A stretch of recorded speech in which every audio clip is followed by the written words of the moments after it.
অবস্থা। আবার বলো। এটা জঘন্য অবস্থা হয়ে আছে এখানে। একটা গাছের পাতা নাই। গাছের পাতা যদি না থাকে তাহলে শালুক সংশ্লেষণ কেমনে হবে? এই গাছ টিকবে কিভাবে বলেন? এই হচ্ছে অবস্থা। এই যে মানে অবস্থা তাহলে কি দেখেন। তোমার অবজেকশন হচ্ছে যে গাছের মানে পাতা এগুলো এতগুলো থাকবে কেন? গাছের পাতার চেয়ে ফল বেশি? হ্যাঁ, গাছের পাতা যদি থেকে টেপে গাছের সরে ডাল আসেন। পাতা থেকে বেশি হয়ে গেছে ফল। দাদা এই পাশে আসেন। একটা ছবি তুলবো, আপনিও তুলে দেবেন। হ্যাঁ, এই যে আপনি একটু আমাকে তুলে দেন।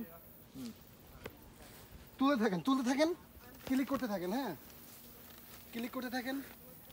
ও রোদ বেশি না? ওকে।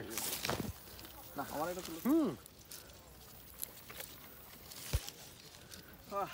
তাও তাকানো যায় না রে ভাই। ওই গ্লাসটা নিয়ে এত ভালো। তুলো ওই আসমানটা বেশ সুন্দর ধরে। আমার দিকে তাকান, চাওয়া যায় না ভাই, রোদ তো অনেক। আমার দিকে তাকান। এবার দেখেন ছবিটা, দেখেন একটু। রোদ রে ভাই, কড়া রোদ।